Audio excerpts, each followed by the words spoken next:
assim, para mim o que eu prezo é excelência. Então, realmente, para você começar a delegar, confiar no outro, é algo difícil até de você ter uma... Ainda mais que eu trabalho com líderes, muitas vezes eu entendo eles. Que muitas vezes chega alguém e fala assim, eu tenho uma comunicação um pouco agressiva, mas é que eu não tenho tempo, eu sou objetivo demais, as pessoas não fazem direito. Eu te entendo, calma. Mas vamos trabalhar esse tom de voz, porque você precisa das pessoas.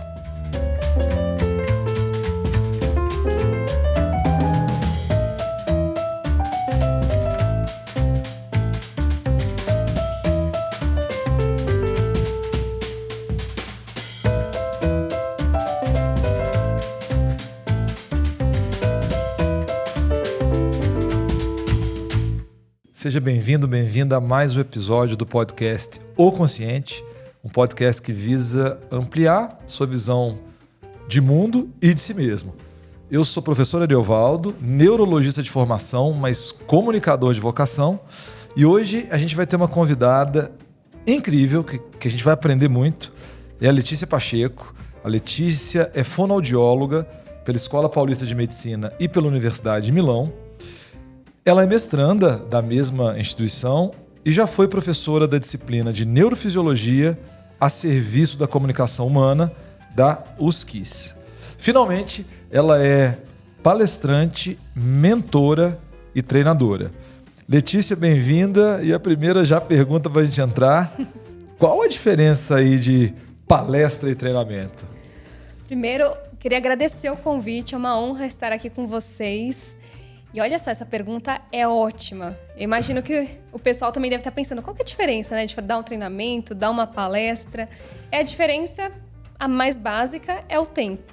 Tá. Um treinamento você vai fazer ali a partir de 2 horas, 3 horas. Uma palestra geralmente tem 1 hora. E qual que é a diferença de conteúdo? Em um treinamento, você vai passar exercícios, você vai ensinar as pessoas de forma prática e treiná-las. E em uma palestra, você tem 1 hora para transformar a visão que aquela pessoa tem de alguma coisa. Maravilhoso. Então, a palestra ela é mais poderosa no sentido de mudar a mentalidade de quem está ali te ouvindo. Eu achei isso incrível. A gente estava num evento recente juntos, né? Já estou te chamando de Lê, porque já estamos com essa proximidade. E eu achei muito legal o pessoal da Polo, né? Uma empresa que faz agência de palestras lá para o Murilo Gun. E eu adorei quando ele falou isso. A diferença da palestra é que ela é transformação e o treinamento é mais instrucional. Lê, do meu caso, é muito louco, porque quando eu falo para o meu público que eu nunca fiz palestra, as pessoas falam assim, mas como assim você nunca fez palestra? As pessoas da minha família acham que eu larguei minha profissão para ser palestrante. E eu falo que não, é exatamente isso. O treinamento é algo instrucional e a palestra transforma. Exatamente. Inclusive, estava com o Denis da Polo Palestrante hoje. Ah, é? E a gente falou exatamente sobre isso, né? Então, eu tenho a palestra, eu tenho o treinamento e eu treino os palestrantes. Então, a gente já falou desses 3 hoje. E eu achei incrível, já que você citou o Denis, eu gostei muito... O que eu mais gostei da Polo, e que assim, vem muito de encontro ao nosso trabalho, é a matriz de avaliação do palestrante que eles usam, né? Aqueles, se não me engano, 6 parâmetros. Porque as pessoas querem dar palestra... Palavras agora que eu estou trazendo deles, né? Não é você chegar lá e... Oi, estou aqui para contar uma história que vai mudar a vida de todo mundo. Eles deram um monte de dicas, né? Do tipo, manda um vídeo pra gente e se você não é conhecido, um potencial cliente olha pro seu vídeo e fica com aquela sensação, como eu não conheço essa pessoa? Então, eu pretendo agora entrar no mercado de palestra com o lançamento do livro... E vou seguir sua trilha aí. Mas só falar da sua trilha e chegar lá, a gente sempre faz aqui com os convidados a lógica de dividir a vida em setênios para saber como é que foi a jornada, a caminhada, e aí a gente vai contando todo o processo, né? Lê, de 1 a 7 anos, o que você lembra? Passou a infância onde? Tem alguma referência, memória remota? Por onde você andou? Então vamos lá, eu sou taboanense. Ah, é? Na verdade, nasci em São Paulo, mas cresci em Taboão da Serra, no mesmo bairro do Tiago Ventura, que é um humorista conhecido. Então, vim de uma origem humilde. Tá. E o que eu lembro é de muita dificuldade na escola. Muita dificuldade mesmo. Então, eu detestava ir pra escola porque era um grande desafio pra mim. Então, apesar de ser escola pública, era sempre difícil, porque eu não conseguia perceber direito a comunicação das pessoas, eu ficava perdida ali no meio, eu não conseguia ter boas notas. E eu tinha que treinar muito mais em casa, estudar muito mais sozinha do que quando eu estava ali naquele ambiente. Galera, quem está nos ouvindo, ouve que coisa importante. Vamos tentar explorar isso melhor. Eu defendo que a aula expositiva tradicional é uma tortura. Para mim, era. Eu preferia os livros. Mas é difícil hoje quando a gente fala para as pessoas de inadequação na escola, porque a gente pode estar falando um monte de coisa, né? TDAH, transtorno do espectro autista, dislexia, que você sabe melhor que eu. Para você, o que pegava na escola? Era relacionamento? Era prestar atenção? Era o ambiente? No que a escola não te trazia essa... Tô feliz aqui demais da conta? Você acha que era tudo? Tudo, é. Então, tinha uma questão dos relacionamentos, porque eu era diferente. Eu era uma pessoa que ficava mais quieta e que queria aprender as coisas, mas ao mesmo tempo eu não captava tão bem as informações. Então, estava ali ouvindo a professora, mas sempre tinha ruído ambiente, tinha muita criança na sala, então era difícil aprender naquele momento. Eu preferia aprender depois sozinha. Mas você se sentia ET? Ou seja, de outro planeta? Me sentia. Aí, captei, eu também já me sentia assim. Então, o não pertencente, né? Eu não pertenço a esse lugar, não me dou bem e, ao mesmo tempo, eu tenho que me dar bem porque não existe outra opção, né? A criança tem que ir para a escola, tirar nota boa, performar, enfim. Entendi, como diz o outro. E aquela coisa, né, Lê? Quem tá no fluxo da escola pública, nem sempre você vai ter opção, né? Porque eu falo que a aula expositiva é uma tortura, eu me dedico a estudar processos de ensino-aprendizagem, é a minha especialidade, mas eu falei isso uma vez numa entrevista para a Veja. Na época, a Veja tinha jornalistas especialistas em educação. E veio essa questão. A aprendizagem ativa funciona em pequenos grupos com bons professores. Nem sempre é o que você vai ter numa realidade de um monte de gente na mesma sala, né? Então, sim, às vezes não é opcional. Mas ainda nessa fase de 1 a 7, música, brincadeira, tem alguma outra coisa que... Você ficou lá em Taboão da Serra? Mais alguma coisa pra gente fechar esse setênio que você acha... isso pode ser legal ou não foi legal e tudo? Eu não lembro exatamente... não, acho que é no próximo setênio que eu fui pra música. Acho que até esse é mais essa questão da escola, inadequação e mais essa parte, assim. Bom, então vamos para o novo setênio, que eu adoro falar desse assunto, que são as influências musicais, né? Agora nós estamos nos 7 a 14 anos. E aí? Agora sim, as coisas já começam a acontecer, pelo menos que eu lembre, né? Que acho que do 1 ao 7 eu não lembro tanta coisa assim. Tá bom. Então, bom, até os 14 eu comecei a tocar violão, acho que aos 10 ou 9 anos. Tá. Eu achei um violão velho em casa, que eu descobri que era do meu avô. Falei, olha, interessante isso. Olha. E aí meu pai falou assim, você quer aprender? E aí ele me colocou no curso da igreja que tinha. Eu comecei a tocar violão ali, daqui a pouco estava tocando na missa, no grupo de jovens, aí fiz catequese, fui me enturmando na igreja. Que legal. O violão... Tem um filme muito legal, Viva la Vida, uma animação que conta uma história do México, onde uma família queria proibir o garoto a ser músico, né? E o avô era músico, eu lembrei de você, o avô era músico e assim, não tem jeito, né? A música pra mim, não sei se bateu assim pra você, mas era muito jovem, 12 anos... e na época a gente tinha que gravar uma fita cassete, que você ia numa loja de disco, ouvia os discos para gravar numa fita cassete. Eu nem sabia o que era Águas de Março, que era Tom Jobim. Mas aquilo ampliou minha consciência completamente. Para você, foi a música, foi o violão ou foi mais a igreja? Foi mais a música mesmo. A música, Porque... eu comecei a me interessar muito pela música e a estudar música. Então, primeiro eu comecei a perceber que eu tinha uma dificuldade a mais do que as outras pessoas também. Tá todo mundo ali seguindo um ritmo e eu conseguia ser incrivelmente descoordenada. Só que eu continuava insistindo naquilo. Então, continuei insistindo e acho que esse é o grande segredo de muito sucesso. É você continuar insistindo, né? E aí aprendi ali na igreja, depois eu fui no Liceu de Artes de Taboão da Serra. Olha. Que aí foi música erudita, né? Então, aprendi a ler partitura, a entender mais de música. E é quase uma nova alfabetização isso. Eu tava com vergonha de te perguntar, porque eu sou um tocador de violão daqueles clássicos que eu aprendi assim, né? Revistinha, na época, música do Raul Seixas, duas cifras... E bati o violão lá. Então, quando as pessoas me perguntam... Depois eu estudei mais, até com muito esforço consegui tocar uma música de bossa nova. Mas quando me perguntam, você sabe tocar violão? Eu falo, não, eu não sei. É aquela coisa, bater um violãozinho. Agora, no seu caso, não, né? Ou seja, você mergulhou e chegou para um liceu e ler partitura é um novo mundo, não é, Lê? Com certeza. E é super desafiador também. Então, eu lembro que nessa época, meu pai estava construindo um outro andar ali em casa. E não tinha nada naquele andar. Tá. Então, eu aproveitava, tava todo mundo lá assistindo, sei lá, Jornal Nacional, alguma coisa. Eu não assistia muita televisão, ficava com o meu violão lá, partitura, treinando e tentando tirar as músicas, aprender mais. E aí, depois disso, eu consegui entrar na ULM, que é Universidade Livre de Música, ou EMESP Tom Jobim. Olha. Que aí é uma escola realmente de outro nível de música, também é pública. E lá eu comecei a aprofundar ainda mais na música popular. Então, mais parte de tocar bossa nova e tudo mais. Em Taboão também? Não é no Taboão, é no... Ali do lado... Nossa, me fugiu da memória. Aqui não é de São Paulo...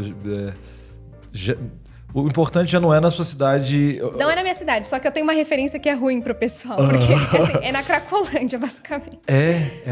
Mas porque é lá no centro da cidade, eu não lembro exatamente na Estação da Luz. Estação da Luz.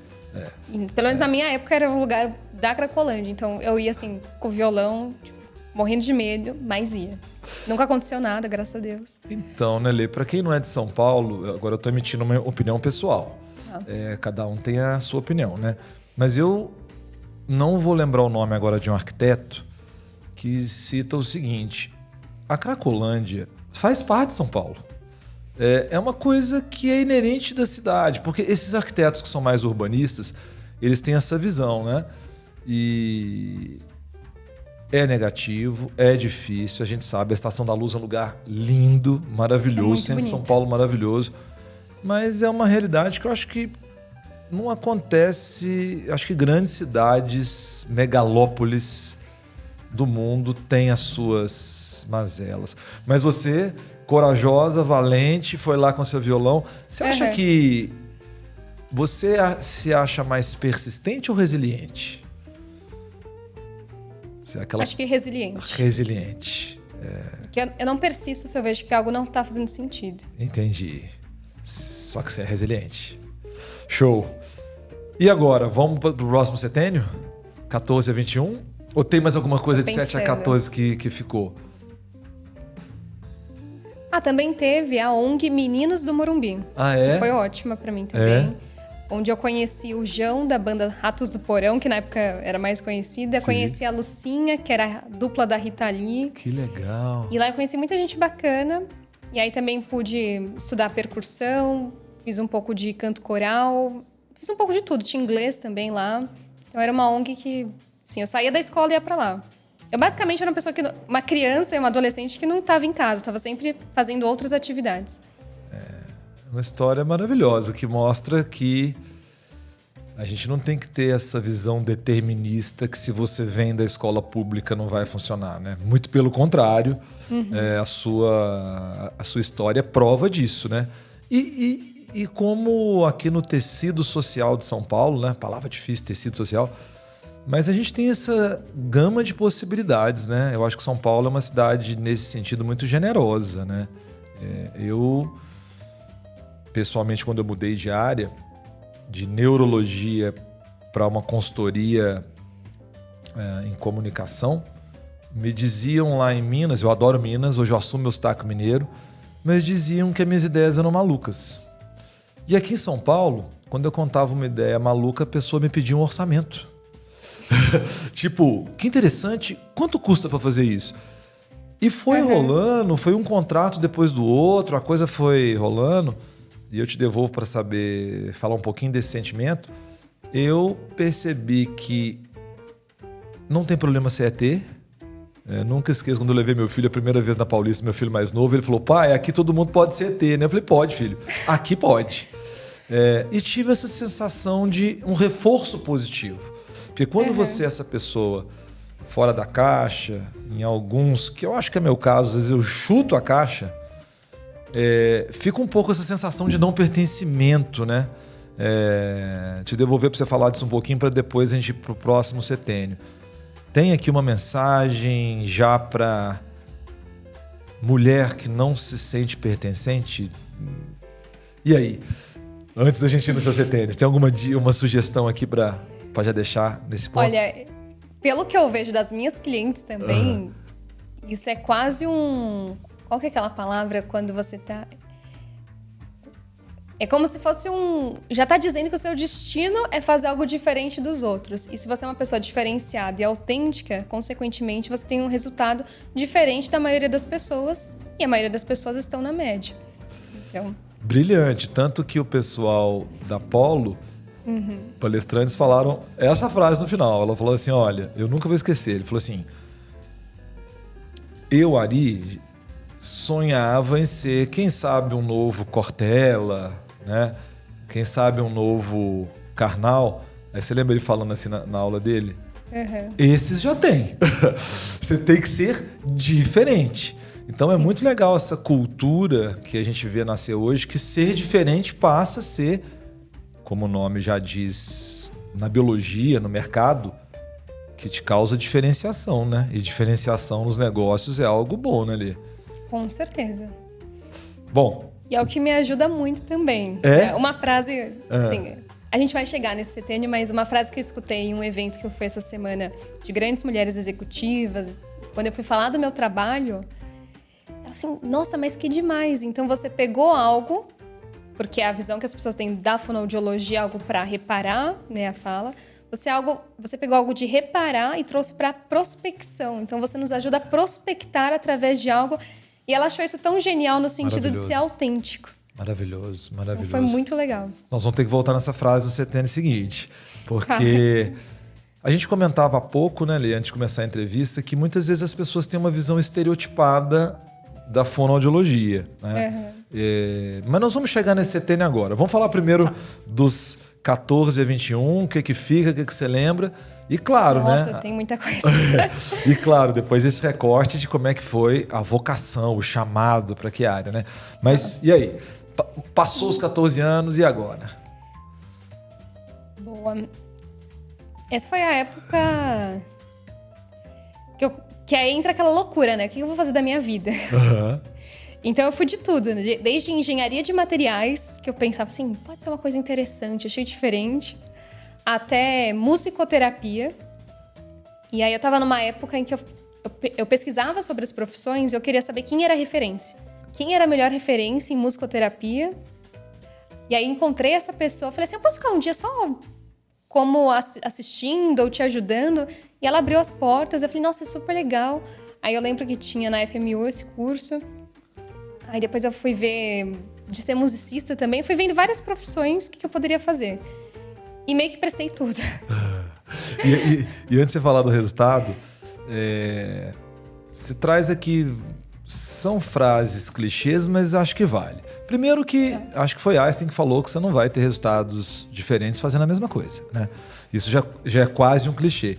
E o segundo clichê que a gente ouve muito é subir no ombro de gigantes, né? Eu, como coaduno da sua estratégia, que para mim não tem estratégia melhor do que buscar grandes referências e estar perto delas, né? Tem uma pessoa que gosta de falar que a gente é a média das pessoas que a gente convive. Isso já dá um sinal de como é importante você estar perto de gente que é referência. Mas aí, você prestou um monte de coisa? Aí prestei um monte de coisa. O primeiro resultado que saiu foi de música. E eu passei. Eita! Só que era lá em Pelotas. Nossa. E aí minha mãe falou assim, olha, como é que você vai se virar em Pelotas? Como é que você vai se bancar? Que eu não tenho patrocínio, né? Como dizem. Então, ela falou assim, você vai ter que começar a tocar violão nos bares, nas ruas. Não, pelo amor de Deus, não vai. Deixa eu fazer um comentário rápido de Pelotas, rapidinho. Tá. Eu acho que a gente está vivendo no Brasil uma coisa muito legal. Depois que começou o Enem, eu quando ainda assistia e era médico, eu tive um paciente que passou em Direito em Pelotas, porque a gente passou a ter um sistema integrado de aplicar a nota que você tirou no Enem, né? E parece que isso impactou a distribuição da população brasileira. Ou seja, na sua época, e não é tão longe assim, ir para Pelotas era isso, né? É quase ir para outro planeta. Mas você vai. E hoje eu conheço Pelotas, já tive lá dando treinamento e não palestra. E eu entendo, é um lugar remoto. Mas aí, voltando pro parênteses... Bom, aí minha mãe achou isso, meu pai também ficou meio em dúvida. Aí eu falei, vamos garantir pelo menos a matrícula, depois a gente pensa no que faz. E depois saiu o resultado da Escola Paulista de Medicina e eu passei. Que maravilha, hein? Pra quem não é de São Paulo, né? Escola Paulista de Medicina... eu acho que esse quarteirão que a escola ocupa, né? Porque é quase um quarteirão, não é? Se pegar a escola e os consultórios do lado... A gente chama de casinhas, casinhas, né? Espalhadas. Na Vila Mariana? Sim. Vila Clementino ali. Vila Clementino? Porque eu vou dar uma perspectiva minha de como eu vejo. Eu trabalho com muita gente da Escola Paulista de Medicina. E eu posso arriscar que em inúmeras áreas da medicina é a maior referência do mundo. E a gente pode citar, assim, um monte de especialistas que tem ali. É referência global. Então, pra você complementar aí, você cai nesse caldeirão que você fala... Mas e aí, como é que você decidiu um ou outro? Música ou Escola Paulista de Medicina? Eu nem contei como que eu cheguei na Fono, né? Porque eu não contei... Não, eu falei, é verdade.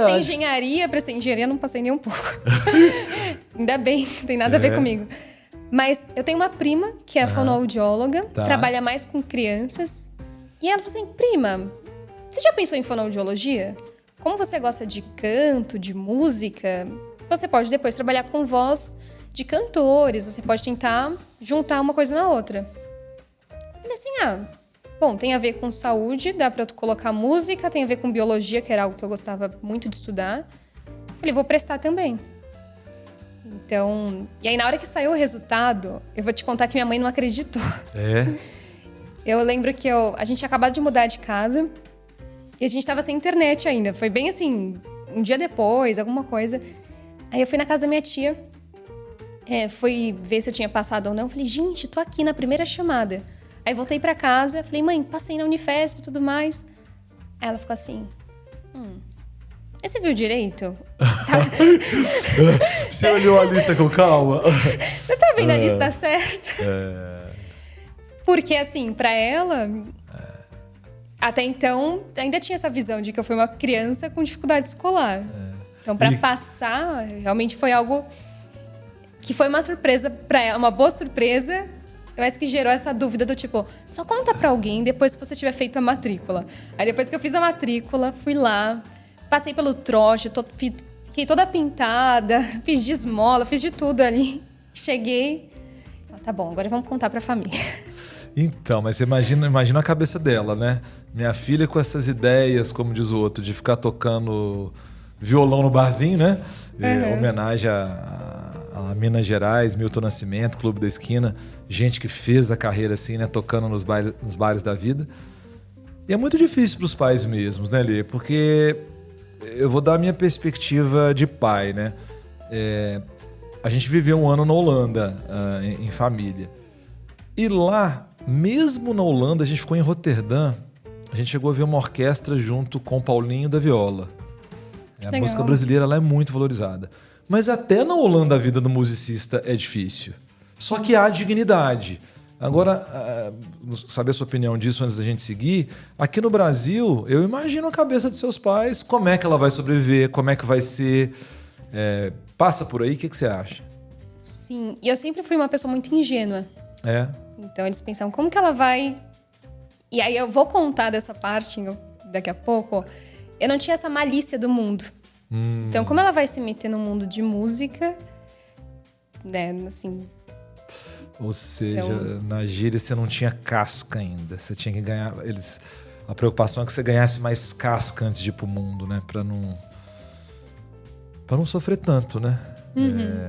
Ontem eu tava vendo um documentário lindo no Netflix. De natureza, ele chama... referência maior, né? E mostrava lá um albatroz, um filhotinho que ele tinha que voar para ir para longe. Mas se a brisa do mar parasse, ele caía no mar e era devorado por um tubarão. Nossa. E a gente tá vivendo uma coisa agora, assim, com o nosso filho mais novo, que a gente fica naquela. Vai, voa, já tá na hora. E ele quer voar, só que ainda tá no quentinho do ninho, né? Então, sair desse quentinho não é fácil, não.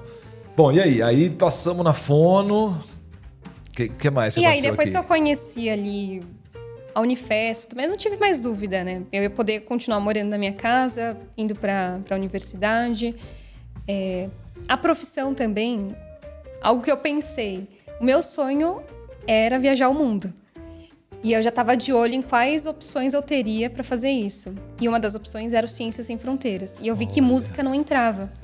Eu falei, isso já atrapalha o meu próximo sonho. Um sonho era, claro, entrar na universidade pública e o outro é poder conhecer o mundo e estudar fora. Então eu falei assim, música já me atrapalha mais, já vou estar longe. Então tinha uma série de coisas que não me ajudavam. E eu também, como tinha muito contato com músicos, né, eu via que muitas vezes era um mundo que eu pertencia e não pertencia ao mesmo tempo. Tá.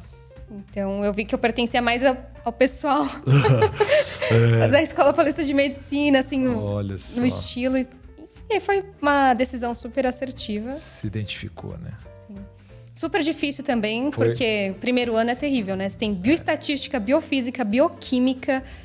É bruto. E você nem sabe o que você está fazendo tudo aquilo. É bruto, Lê. Um comentário rápido.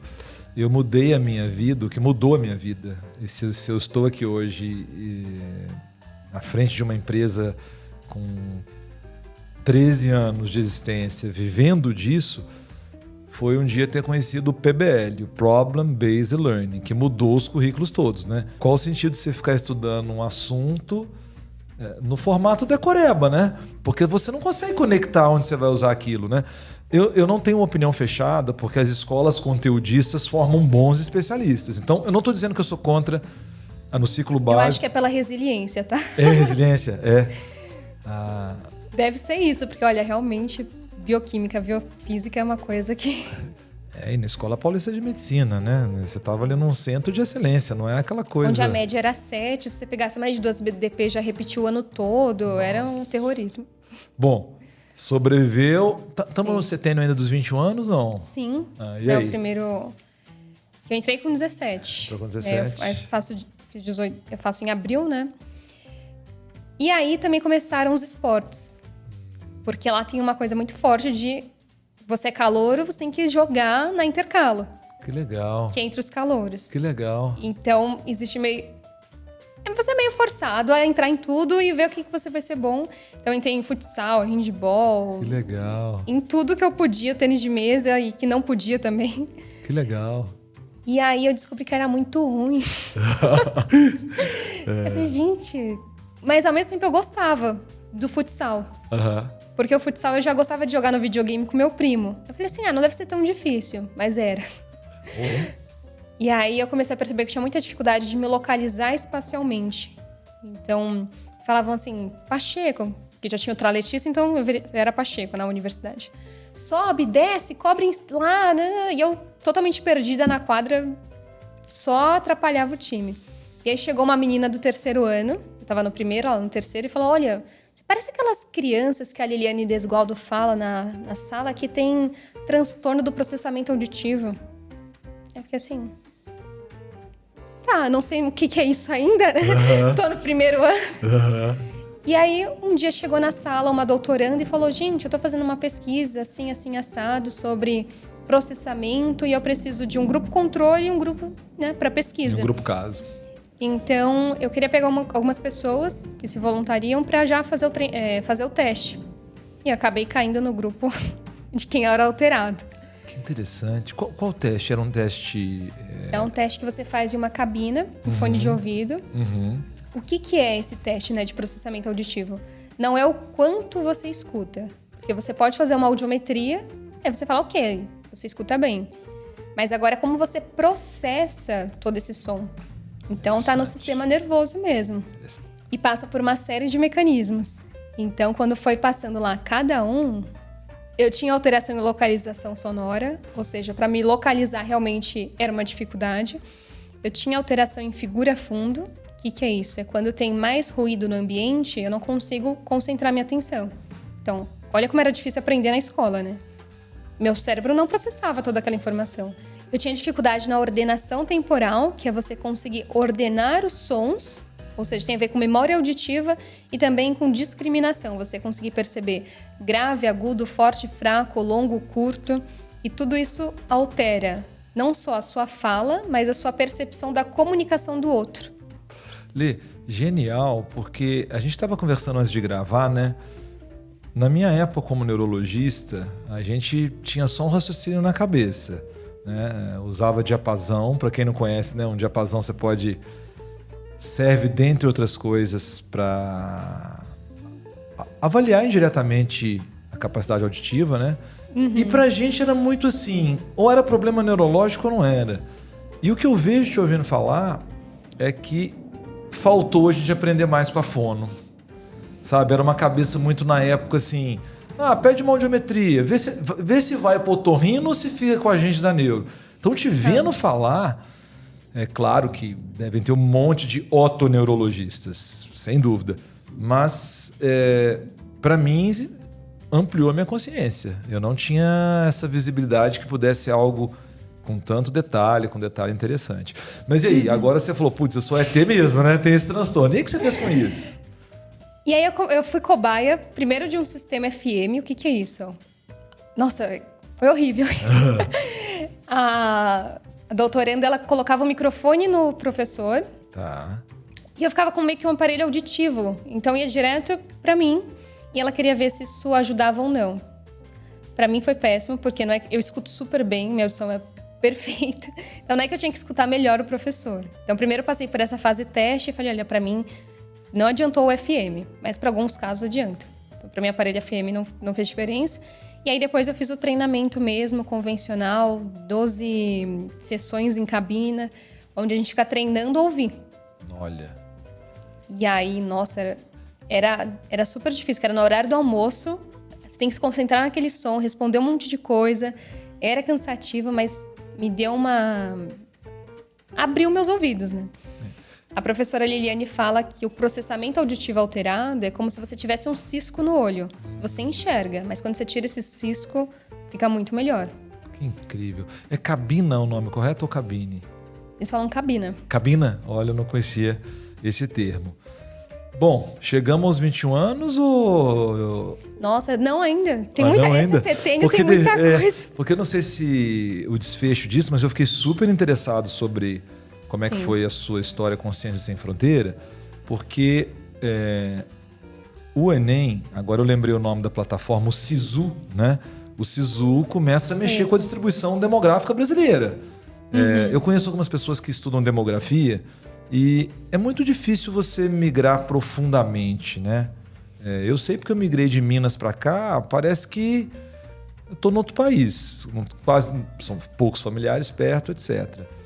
E o Ciência Sem Fronteira, ele foi algo que começa a redistribuir brasileiros em todo o mundo, a despeito das críticas. Eu conheço gente que fala, foi turismo sem fronteira, não estamos aqui para discutir, como diz o outro sexo dos anjos. Eu acho que o que é legal, eu queria te ouvir, se você foi por ciência, se isso impactou, fiquei super curioso, eu não sei se isso aconteceu nesse setênio. Aconteceu nesse setênio. Então, teve toda essa parte do processamento, descobri qual era o meu problema com a comunicação. Então, assim, para quem tá nos ouvindo, e às vezes tem alguém que tá ouvindo e fala assim, puxa, eu tenho muita dificuldade em perceber se a outra pessoa tá sendo sarcástica comigo ou não, em me localizar espacialmente, ou às vezes eu tô numa mesa de restaurante, eu tenho dificuldade em prestar atenção na pessoa que tá na minha frente ou do lado, ou direcionar minha atenção, ou você tem dificuldade em ter expressividade na sua voz. Então tem muita gente que não evolui só, entre aspas, com treinamento de voz, porque na verdade, como é que tá esse processamento? Entendi. Então, interfere na comunicação. E ampliou consciência de novo. Super legal a questão conceitual que você trouxe aqui. Então, é legal para o pessoal escutar isso e fazer um autoteste no sentido... Peraí, será que eu tenho alguma coisa nesse sentido? Muito legal, muito legal. Tá. Bom, e aí... Ciência... E aí, fui atrás de todos os programas que existiam. Então, tinha um do Santander, que eu prestei e não passei. Prestei Ciências Sem Fronteiras a primeira vez, não passei. E aí, na última chance, eu passei. Olha, que legal. E eu lembro que eu vi... Tinha visto Portugal, aí Portugal saiu. Né? Na segunda vez que eu fui prestar, eu falei, nossa, e agora, o que eu vou fazer?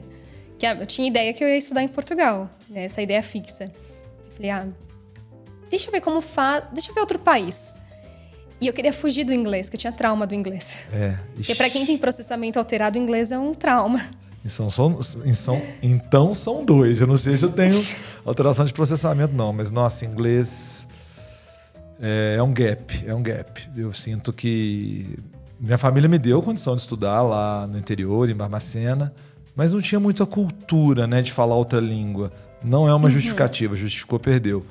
Mas hoje eu sinto, assim, arrependimento de não ter me dedicado mais ao estudo do inglês na adolescência, porque meus pais permitiram. Você também não estava querendo muito inglês, e aí? E aí eu conheci uma amiga que falou, olha, eu vou prestar para ir para a Alemanha. Eu falei, puxa, Alemanha, mas falar alemão é tão difícil. Ela assim, olha, mas eu descobri que a nota que eles exigem para um país de língua diferente do inglês não é tão alta quanto para o inglês. Sei lá, acho que o inglês era B2, alguma coisa assim, e para alemão ou francês era A2. Olha. Eu falei, interessante. Aí eu saí dali pensando, qual outro país que eu poderia ir? Queria Europa. Aí eu comecei a pensar, francês, italiano. Aí eu comecei a pesquisar mais sobre a Itália. Aí eu vi que na Universidade de Milão tinha uma disciplina de musicoterapia, tinha vocologia artística, tinha outras coisas. E eu falei, nossa, eu queria muito estudar aqui. Nisso eu já baixei todos os aplicativos possíveis que ensinavam italiano. Comprei a gramática, ia para a universidade com o aplicativo ou escutando alguma coisa. Assim, para mim não importava o lugar, eu estava estudando italiano. Tava lá na sala de aula, às vezes tava com a gramática aberta, estudando italiano, e aí eu passei na prova. Faz um glossário para nós, Lê, porque quando a gente fala A1, B2, acho que se você puder... Tá. Porque nem todo mundo pode estar familiarizado com essa nomenclatura, né? Boa. O A1 é o iniciante que sabe ali o básico. E o A2 é o iniciante que já consegue juntar mais esse básico para ter uma comunicação. Tá. E aí o B1 já é um pouco mais fluente. Então, o inglês, eles exigem algo mais fluente.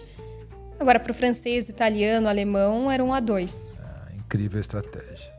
Bom, e aí, deu bom? Aí, consegui passar. Que legal. Essa minha amiga não passou, fiquei super chateada. Ai. E... Nossa, no dia que apareceu essa nota, que eu falei assim, gente, se eu passei, eu aprendi tão rápido, em tão pouco tempo... o suficiente para passar no A2, sabe? Eu acho que foram me dando... Como posso dizer? Eu fui me dando pequenas provas do quanto eu era capaz de conseguir muitas coisas, né? E aí, a partir disso, tem todo um bastidor, né? De ir atrás de documentos, a universidade tem que aprovar, você tem que fazer uma série de coisas burocráticas, mas aí passei, consegui tudo isso, fui para a Itália, lá estudei ainda mais italiano. Imagina que eu fui estudar fonoaudiologia. Então, eu precisava saber muito a língua. E parlar molto bene. Opa! Então, fiz estágio, estudei lá, isso com 20 anos. Tá? Então, tá dentro desse setênio ainda. Você acha que ter toda a sua formação aqui em São Paulo... Porque São Paulo tem uma forte presença italiana, né? Uma cidade...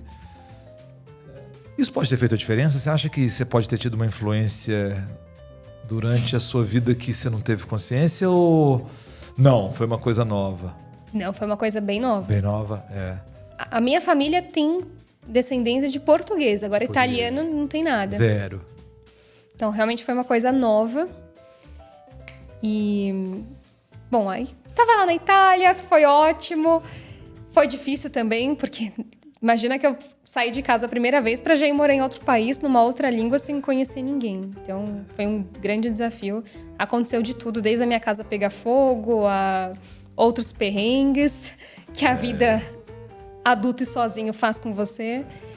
Mas também aprendi muito. É aquela metáfora que eu usei agora há pouco do albatroz voar, né? Ou seja, é uma aventura, você sai de casa, mas usando um conceito que é jargão na terapia, individuação, né? Se você não individuar e sair da sua família de origem nuclear, não quer dizer que você não possa virar adulto assim, mas a priori acelera, né? O processo de entender a vida adulta, você tá fora de casa e principalmente no outro país. Passamos dos 21? Aí com 21 eu voltei já. Voltou já? Fiquei um ano lá, que foi ótimo. E eu fui aquela pessoa que fiz valer o Ciências Sem Fronteiras, tá? Eu concordo com o preconceito que algumas pessoas têm, mas realmente eu entrei lá, aí eu tava com o pessoal do segundo ano, fazia aulas com o pessoal do terceiro também. Então, na verdade, eu peguei todas as matérias que eu podia, mais um pouco. E foi nessa época que eu tive a primeira experiência de realmente dar uma aula para uma turma. Porque a coordenadora do curso me chamou: Letícia, você já trabalhou então, já fez estágio lá em São Paulo com crianças surdas. E a gente vai começar agora com esse tema e tudo mais. Você não quer contar da sua experiência e contar como vocês fazem isso lá no Brasil? Interessante. Eu respondi: quero, e depois eu fiquei assim, meu Deus. E aí, enfim, topei. Eu confesso, quase morri no dia anterior. Tive gastrite, tive tudo. Todos os sintomas que o pessoal tem para falar em público, acho que eu tive de uma forma bem mais elevada. Mas cheguei lá, dei a aula. A coordenadora, inclusive, assistiu, o que me deixou mais nervosa ainda. E a partir daquele dia eu falei assim, caramba, se eu dou uma aula e o pessoal gosta em italiano... E eu comecei já a gostar mais dessa coisa de falar em público, que até então tinha pavor. Opa! Aí talvez o código que a gente vai conversar aqui, né? Porque eu não vou saber citar a fonte, mas quando a gente fala dos medos, fobias humanas, uma das principais presentes em qualquer pesquisa é o medo de falar em público. Sim. E aí você começa já a enveredar por esse caminho, porque, como a gente falou anteriormente, você usou uma expressão que eu adorei, a ideia de que a fono é algo para reparar, ela pode ter um outro significado. Então, eu queria que você comentasse um pouquinho assim, como é que lá, para uma estudante de fono, quais possibilidades existem, né? Porque eu acho que as pessoas ainda ficam muito presas. Eu, pelo menos, eu fui na fono a primeira vez, depois que eu fiquei rouco. E descobri que era um refluxo alto, né? Um pouquinho... Enfim, a gente chama de transtorno do refluxo, né? Você toma um pouquinho de pantoprazol e resolve. Mas passar pela fono me abriu outras possibilidades, ampliou minha consciência e minha voz nunca mais foi a mesma. Então, como é que é isso? Entende? Porque eu fui nessa lógica, tô doente, tenho que ir na fono. E o que eu vi, eu falo assim, todas as apresentações quase que eu faço, quando o tema é oratória ou didática ou retórica, que, se você nunca foi no fono na sua vida, vai para ontem. E aí, Lia, quais as possibilidades que existem dentro da fono que você viu lá? Então, na Itália, eles também são voltados bem para a saúde. Então, o que aconteceu? Acho que foi nesse setênio mesmo, eu voltei, aí finalizei, e aí eu fui fazer uma pós-graduação em voz no CEV, que é o Centro de Estudos da Voz, onde eu estudei voz profissional e voz clínica. Foram 2 pós-graduações, onde eu atuei como bolsista assistente. Então, eu estava lá um tempo gigante do meu tempo, acompanhando tudo. Enfim, fui trabalhando com várias coisas, assim, que eu me formei. Mas, assim, o meu principal era estar lá no mínimo 25 horas por semana.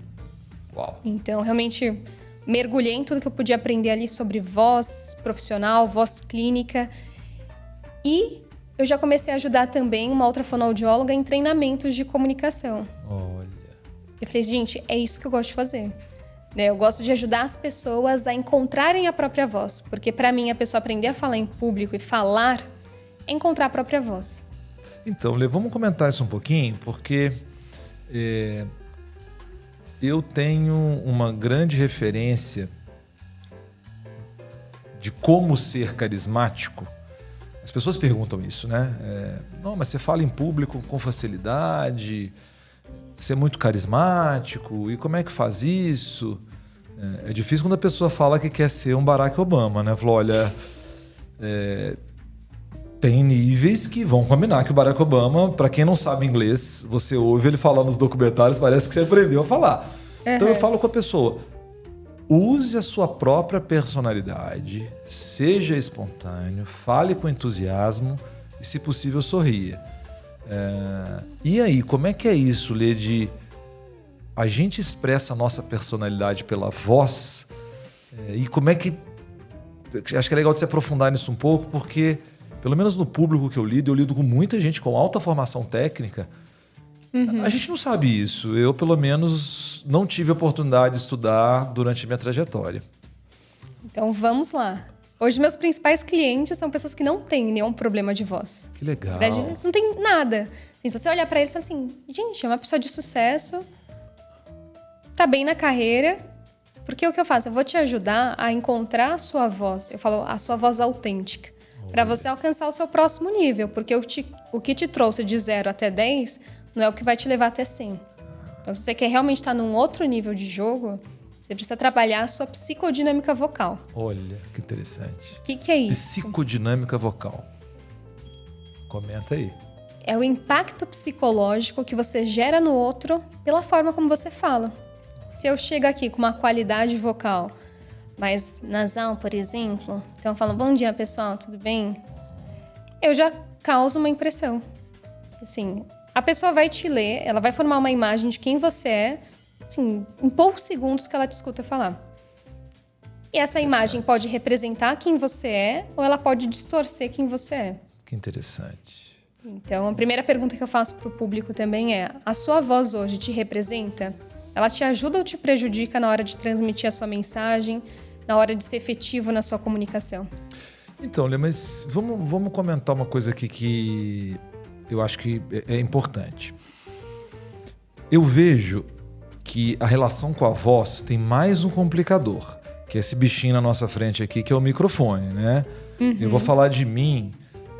Eu adoro cantar, fiz aula de canto amadora e só aí na escola que eu fazia tinha que fazer aquelas apresentações de fim de ano, sabe? Você estuda canto o ano todo e no final tinha que fazer uma apresentação. E, aí que eu fui aprender que a voz amplificada é completamente diferente da voz aqui. E o que eu sinto, queria que você comentasse, as pessoas parecem que têm medo do microfone. Elas têm medo. Muitas vezes elas falam, não precisa de microfone, não. Então, o comentário para você é a pergunta, né?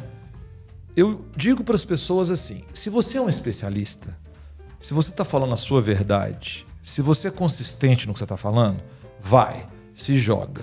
Mesmo que a sua voz não seja tão macia, né? Como dizia esse meu professor de violão, mesmo que a sua voz não brilhe, o que vai fazer a diferença na sua vida profissional é consistência. Porque eu preciso dar para o público que eu treino essa autoestima. Porque quando a pessoa você pega uma voz fanha, uma voz mais... aí a pergunta é essa, até quando uma característica vocal é estrutural e não muda, e até quando você consegue, por exemplo, trabalhar essa voz fanha e se projetar melhor? A gente sempre vai conseguir mudar a voz. A gente consegue ir mudando ela.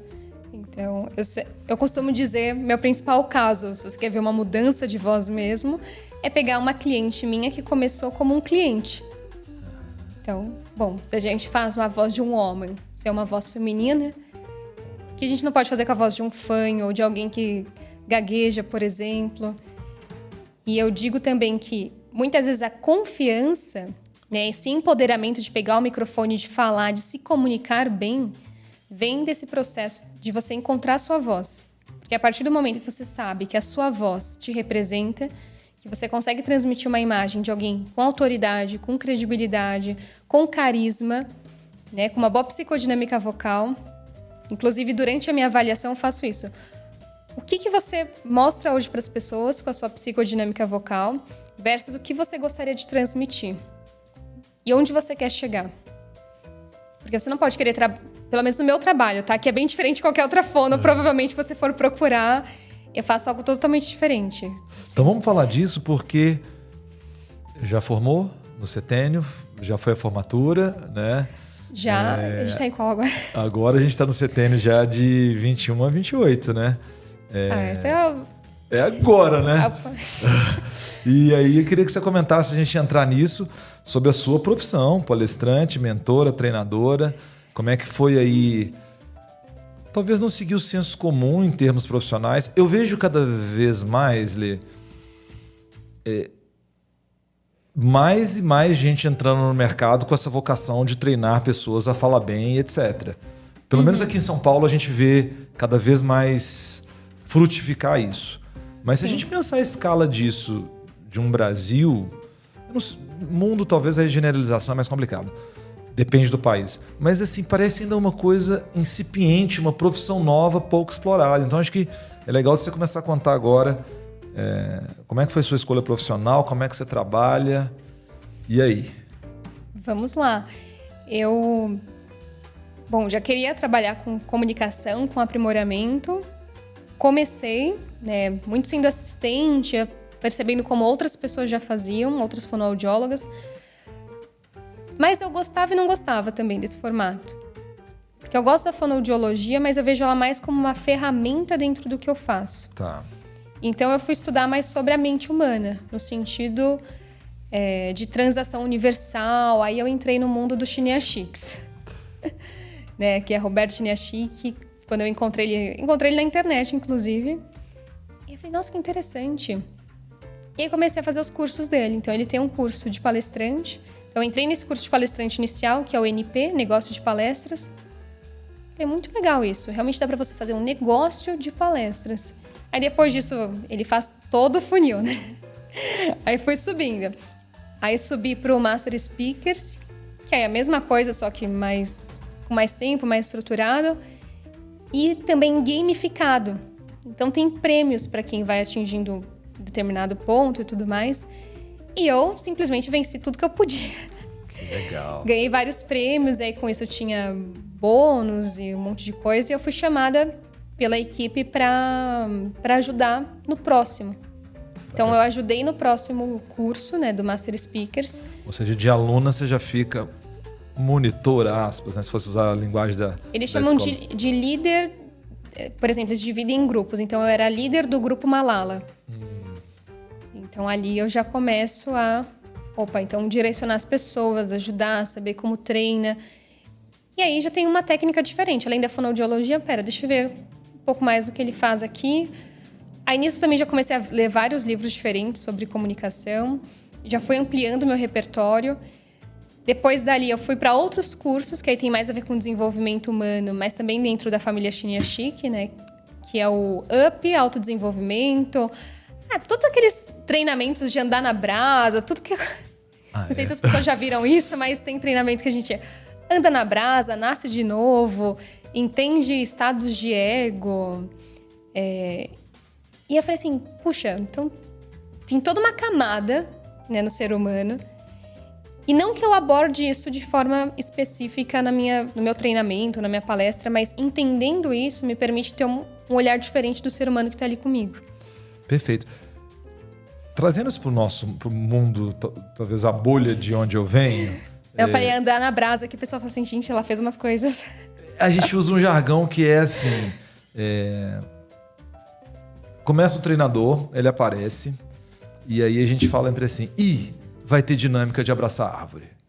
Então já começa... Mas aí uma coisa que eu acho que é importante demais a gente salientar, acho que a gente tem que dividir quem é somebody love, que é um negócio sem consistência, de quem tem consistência. Claro que aí cada um vai ter suas preferências, pessoas que se identificam mais ou menos. Eu, por exemplo, gosto muito, é uma grande referência para mim, Murilo Gun, que é palestrante, eu citei lá da Apollo. Mas, de toda forma, o que você está me dizendo aqui tive possibilidade de me aprofundar para a compreensão da mente humana, desenvolvimento, que é esse grande mercado, né? Que é o desenvolvimento pessoal, o desenvolvimento profissional. eu tenho cada vez mais pessoas me procurando para mentoria nesse sentido. Eu faço uma mentoria de desenvolver habilidades de comunicação, no que eu me especializei e desenvolvi, né? Pequenos grupos, grandes audiências, 1-a-1 e comunicação digital. Só que durante o processo de mentoria, o que realmente está gerando demanda e eu estou tendo que mais intervir é na vida pessoal, é na psicodinâmica familiar. As pessoas precisam, elas estão... Eu vejo, a gente trabalha muito com grandes executivos, profissionais de saúde, médicos, dentistas, já speakers, é muito esse perfil nossa mentoria. Mas quando eu começo a cutucar, é aonde dói. E aí, posso dizer que você virou terapeuta? Uma cliente me disse isso hoje. É? Ela estava em mentoria comigo. Ela falou assim, olha, tô tendo um resultado aqui que eu não tive com muitos anos de terapia. Você sabia que você é terapeuta? Olha. Eu falei assim, a ideia aqui é que você tenha resultado. E eu vou seguir o que você precisar. Então, eu tenho muito isso de o que essa pessoa precisa para desenvolver. Né? Qual que é o plano para você chegar no seu objetivo. Então, se a gente precisar entrar mais a fundo... Então, ela contou que foi adotada. Então, vem desde ali uma dificuldade até de pertencer também. Então, eu não posso deixar de salientar que uma coisa muito legal para a galera prestar atenção, que é o mercado te diz quem você é. Quando os clientes começam a falar que você faz isso, e primeiro te causa um estranhamento, né? Porque você fala, não, mas peraí, eu não sou terapeuta. Mas o mercado vê assim. Eu vou falar do que eu vivi, eu queria que você comentasse, que eu sei que você tem informação boa nisso. Quando eu fundei a Sinapse e comecei a fazer treinamentos, às vezes ligavam gerentes de treinamento de empresa e me perguntavam assim, você foi indicado para fazer um treinamento de PNL do nosso time, Programação Neurolinguística. E a gente queria saber como é que funciona e tal. Aí eu dizia assim, olha, deve estar havendo um engano. Eu nunca estudei PNL, na verdade eu não sei o que é Programação Neurolinguística, porque eu não tenho formação nisso. Hoje a neurociência está muito em voga, né? Então, quando hoje você fala neurociência, o mundo mudou, né? Mas eu comecei a me dar conta do seguinte, cara, o mercado está falando que eu faço isso. Opa! Legal. Então, não sou especialista, nunca fiz curso algum, mas fiz questão de estudar PNL. Porque eu falei, que história é essa? O que as pessoas estão vendo em mim que eu não estou vendo? Queria que você comentasse isso de como é que é essa história de PNL. PNL é o quê? Vai para onde? Ajuda a gente a se situar no tempo e no espaço do que é isso. Para mim, a PNL é você saber usar as palavras para mudar as pessoas. Então, também tem a ver com terapia, né? Tem. Peraí, apareceu um pigarro aqui que a gente não pode. Que horas são? Tá tranquilo. Então, vou voltar para cá. Que horas são agora? 10 para? Opa, então você voltando já caminhando pro fim, né? E já fechar às 6. Não, mas pode avançar um pouquinho, 6h15. Como eu não tenho horário tão... Tá. Tá. Então, o que é essa tal de PNL? Programação neurolinguística. É você saber, para mim, o que eu utilizo é saber usar melhor as palavras para impactar a outra pessoa. Então, não deixa de ser uma terapia também. Então, eu fui descobrir isso estudando. Quem está gostando muito de estudar PNL é a minha esposa. A minha esposa, engraçado, né? Hoje um gargalo que ela sente que tem, ela faz terapia cognitivo-comportamental, é conseguir dar um tom para as palavras diferente. Quem trabalha com comunicação e persuasão tem isso naturalmente. Para dar contexto, eu passei a estudar PNL e descobri que, na verdade, foram 2 terapeutas californianos que começam a observar por que alguns terapeutas tinham mais sucesso e outros não. É muito comum isso na história da humanidade, né? Quando a gente para estudar a alta performance de alguns indivíduos e sai dali com um modelo, né? Então, sim, a PNL nasceu como uma corrente terapêutica, mas o que eu acho, queria ouvir sua opinião, Lê. Quando eu te conheci, e faz pouco tempo que a gente se conheceu, eu vi claramente ali consistência. Eu falei, cara, ela sabe do que está falando, ela tem informação, ela tem experiência e com muito pouca idade, né? Você ainda tá no seteiro dos 20 a 28. O que eu acho que pega no Brasil e ferra com tudo. Ferra com tudo. Quem me falou isso foi a pessoa que trouxe a acupuntura para a USP. Ele falou, olha, na China, você fica estudando acupuntura uma vida para entender uma escola da acupuntura.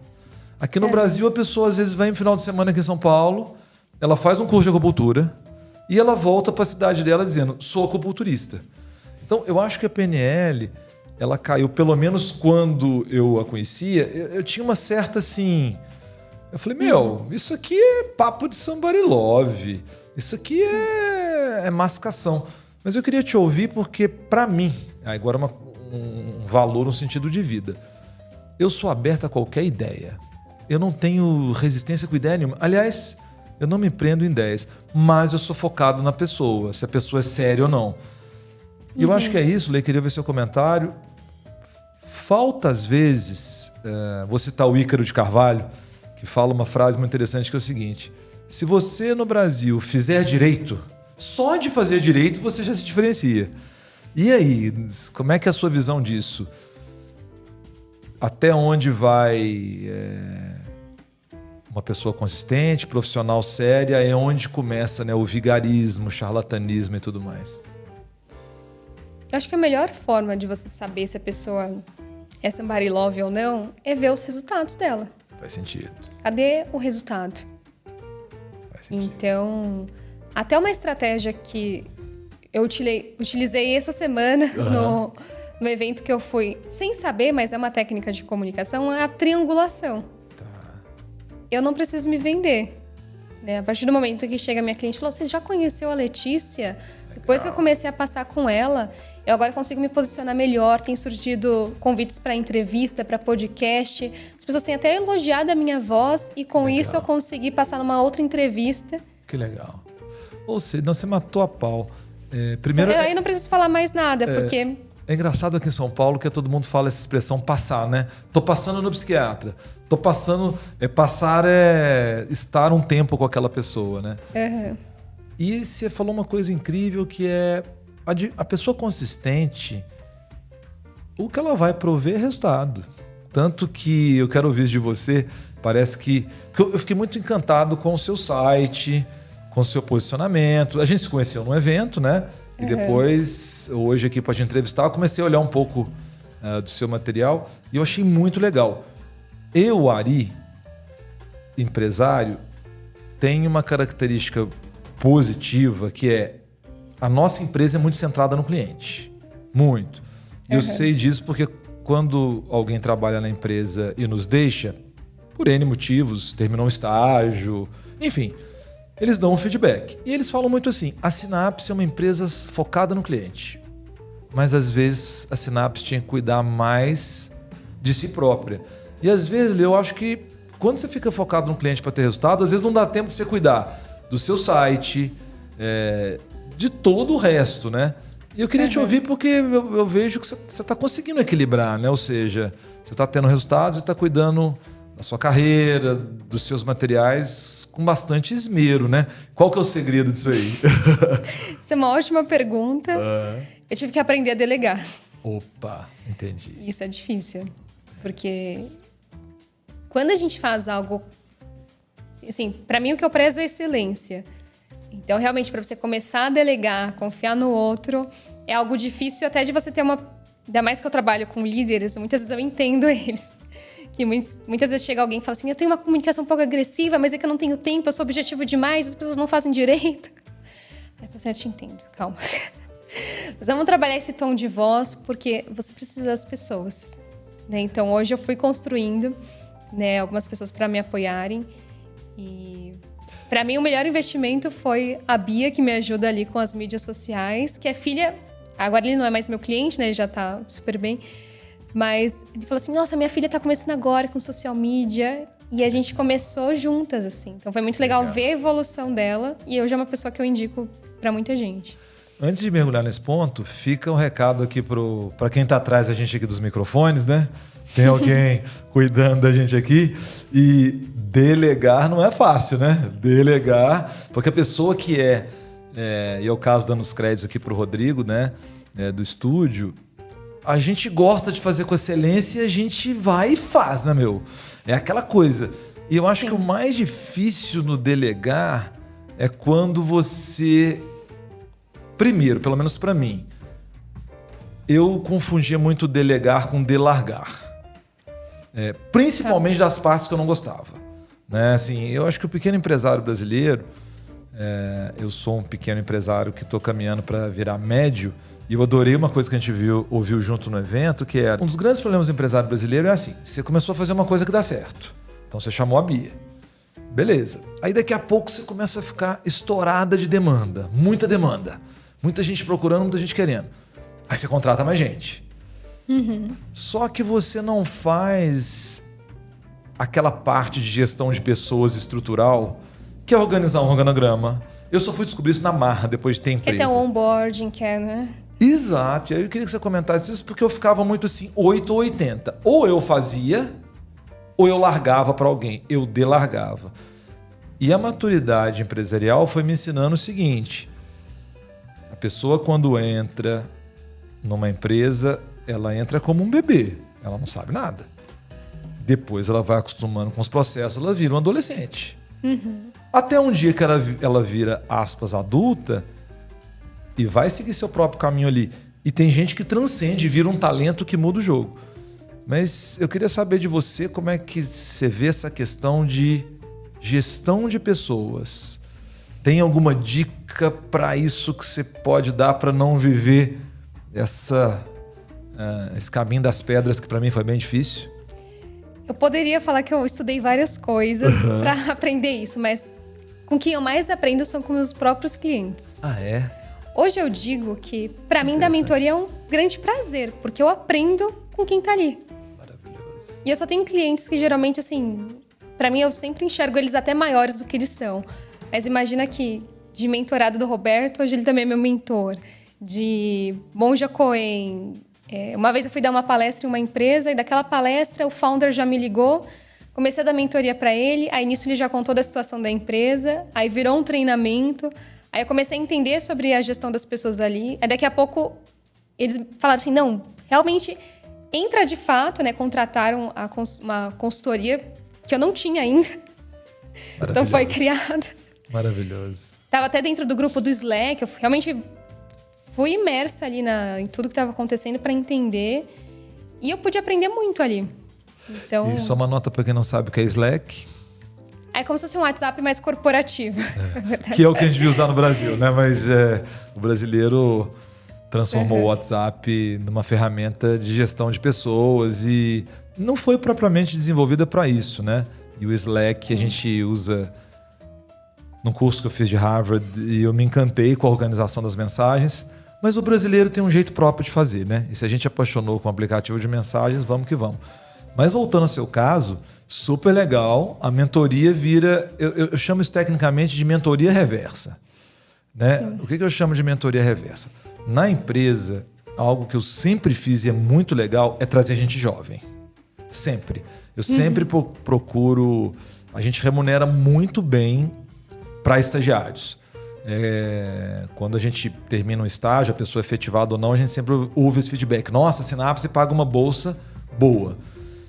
E aí vem muitos talentos. E muitas vezes a dificuldade disso é que você pega pessoas júnior. Então, a parte de psicodinâmica pessoal e tal exige todo um cuidado, um carinho. Você pega pessoas muito jovens, né? Mas, Lê, o que eu aprendo com esses jovens, eu olho para aquilo e falo, se eu não tivesse essa pessoa no time, eu ia estar fora do jogo. Eu não ia saber o que é inovação, startup, etc. Então, eu queria saber se é isso. Na verdade, você está dando mentoria, mas acaba tendo uma mentoria reversa, né? É uma via de mão dupla, né? E na hora, por exemplo, eu ajudo as pessoas a treinarem até reunião para o conselho. A treinarem a palestra. Então, a quantidade de palestras que eu aprendo, né, no meu dia a dia e de conteúdo é enorme. Nossa, então vamos caminhar agora para esse bloco final para as pessoas entenderem o seguinte. Se ela quiser ter acesso a você, né? Hoje você é palestrante, então você faz sua palestra, etc. Fica em alguma agência específica? As pessoas te acham pelo site? Pode me achar pelo site. Em breve a gente vai ter outras parcerias também. Maravilha. Mas por enquanto, pode me achar no site e pelo Instagram também, Letícia Pacheco Voz. Maravilha. Se quiser, então, a Letícia palestrante. Imagino que a Letícia treinadora deve seguir mais ou menos o mesmo caminho, né? Ou seja, Sim. contratar você para treinamento e etc. Mas a minha pergunta mais valiosa, eu acho que é a seguinte. Ao começar a fazer mentoria individual, eu me encantei. Porque para mim foi, de certa forma, uma volta ao passado de poder estar com uma pessoa frente a frente e ajudá-la. Sempre com alguém de suporte.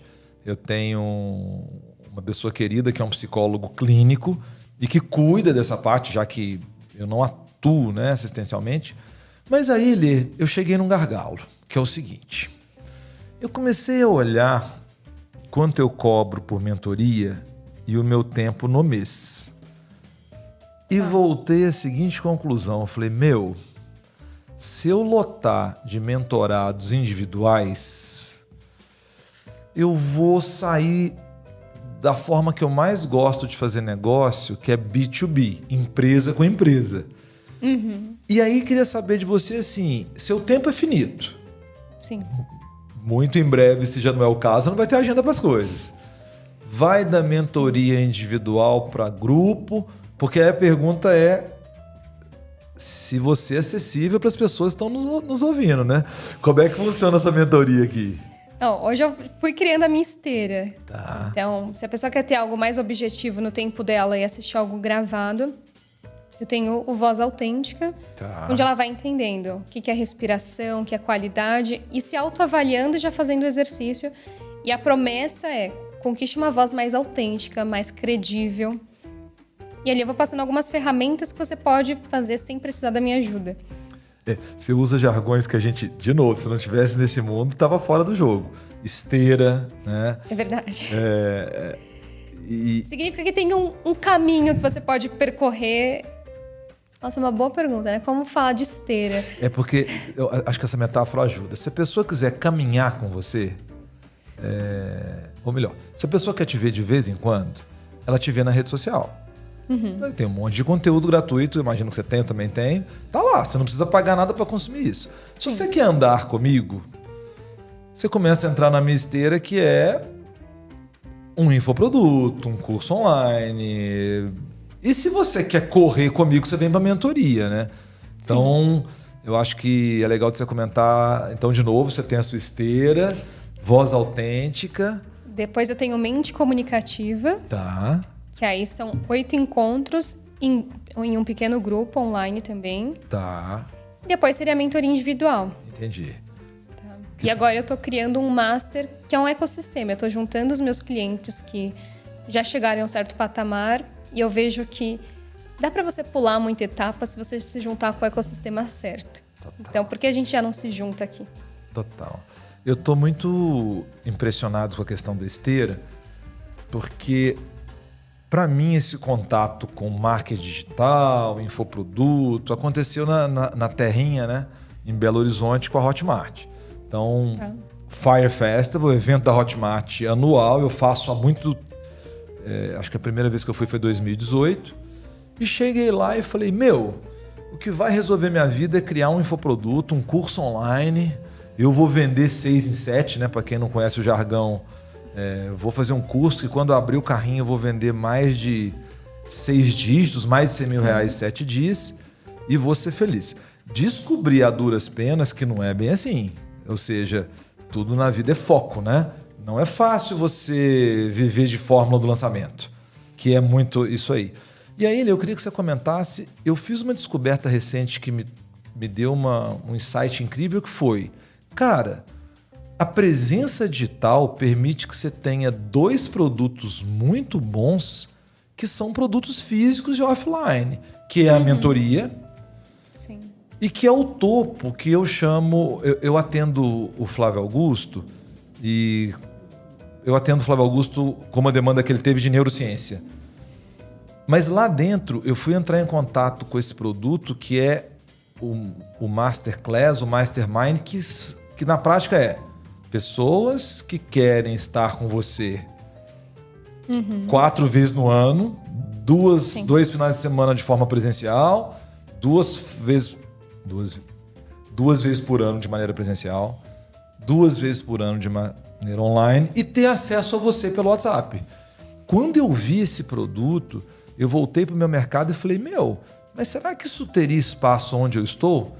E eu estou descobrindo agora que sim. As pessoas, principalmente que não estão em São Paulo.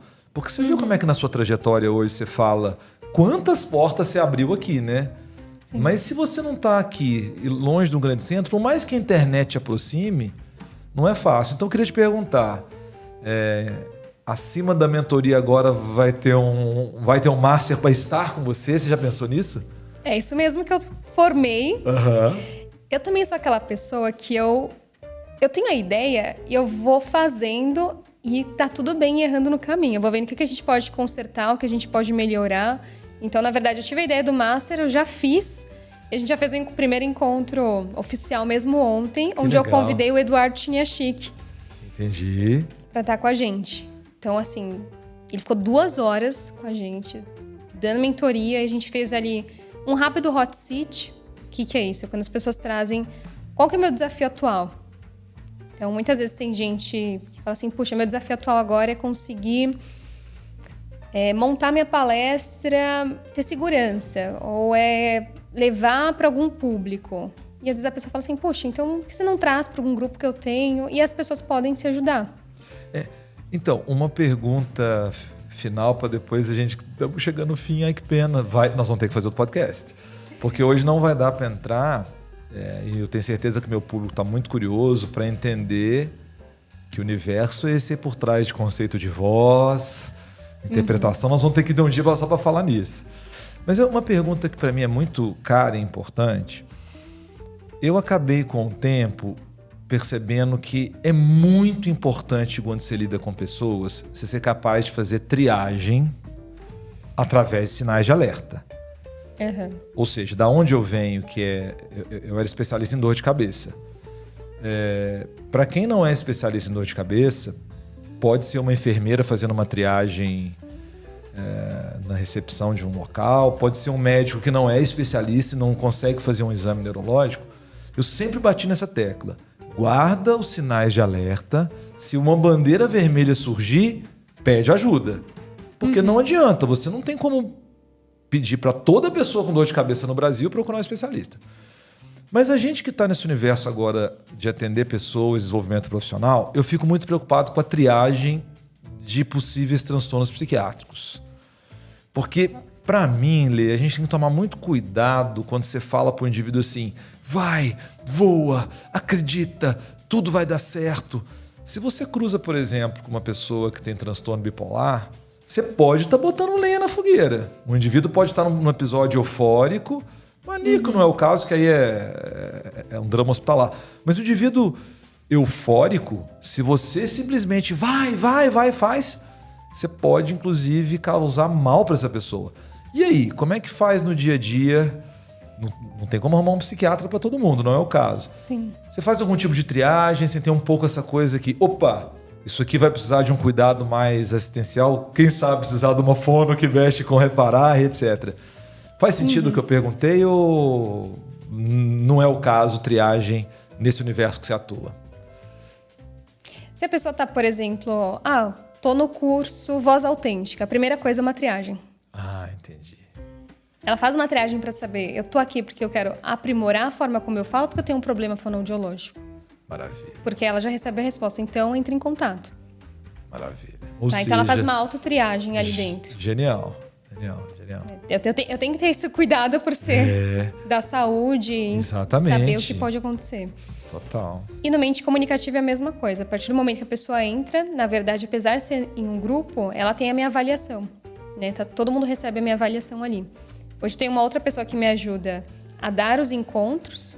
Né? Então eu tô naquela fase que eu vou me dedicando cada vez mais aos outros negócios, né? É um negócio. Mas eu sempre entro para avaliar, para saber como tá, para fechar. Genial, Lê. Para caminhar para a última pergunta, vou dar outro depoimento. Eu, em 2020, decidi entrar no negócio de startup e fundei uma startup de teleorientação. Legal. Porque quando veio a pandemia, de repente a população brasileira descobre que existia uma coisa chamada telemedicina. E no Brasil era proibido teleconsulta, né? O Conselho Federal de Medicina... Sim. Não tinha telefonoaudiologia, inclusive. Não tinha, né? Não tinha. Isso, para acesso, isso é horrível. Porque, enfim... Mas eu fui entender que você tem lá, né? Na telemedicina, não sei na fono, mas deve ser parecido, teleorientação, teleconsulta e teleinterconsulta. Quando você coloca dois profissionais conversando. Teleinterconsulta aconteceu desde sempre. Se você tem um profissional numa ponta e na outra, aconteceu. Mas aí, para te ouvir sobre a tele, a gente, nessa startup, criou um avatar chamado Pedro, e ele dizia para você conversava com ele pelo WhatsApp, pelo site, e ele dizia se você devia ou não procurar um pronto-socorro com suspeita de Covid. Putz, Lê, a gente testou 22 milhões de pessoas. A gente foi reconhecido pelo Diário Oficial da União como utilidade pública, porque a gente não monetizou.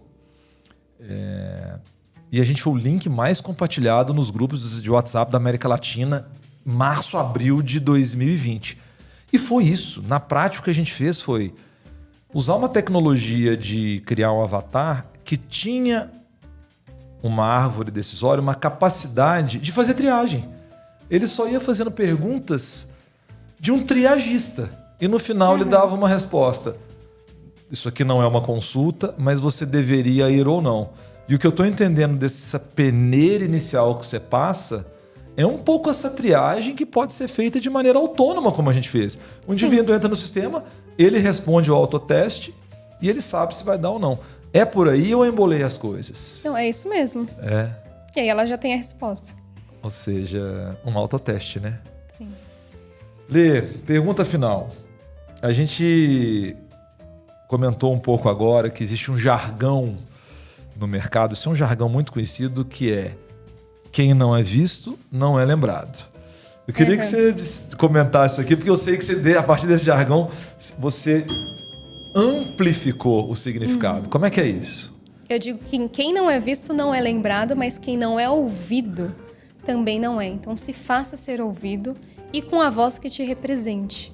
Então, se você está nos ouvindo, você fala assim, puxa, às vezes eu engasgo para falar em público, eu fico nervoso. Provavelmente a sua voz dá sinais de que você está inseguro, de que você está nervoso, e dá para a gente trabalhar a sua autoconfiança a partir da sua voz, para você se comunicar de uma forma mais credível e conquistar ainda mais o seu público. Nossa, Lê, super obrigado. Eu que agradeço. Você curtiu a experiência aqui? Muito. Eu adorei o nome também. Falei assim, gente, que legal. E você vai tocando ali conforme vai dando mais consciência. Então, genial. Muito obrigada pelo convite. Ai, que legal. Se sinta acolhida. Foi muito bom tê-la aqui. E, pessoal, para quem nos vê pelo YouTube, mas principalmente para quem nos ouve, né, nas plataformas de áudio, queria, antes de fechar mais esse episódio do O Consciente, mostrar como que é legal o networking, fazer negócio, né? A gente se conheceu num evento recente, no final de semana. De cara foi esse aprendizado. E eu posso arriscar para quem está nos ouvindo que a gente já tem uma nova parceira ou membro aí da Sinapse, porque estava faltando você, Lê. Estava faltando, eu te falei isso do livro. Eu acho que agora a gente amplia a consciência para esse universo da voz. Super obrigado. E, galera, obrigado por mais um episódio. Curta a gente aí, se fez sentido, compartilhe. E é isso. No final das contas, a gente tem um fenômeno incrível que é o ser humano é capaz de ampliar a sua consciência, mesmo o cérebro ficando dentro de uma caixa óssea, né? Então isso é uma coisa maravilhosa, é o objetivo desse podcast. Ampliar a sua consciência, a sua visão de mundo e sua visão sobre si próprio.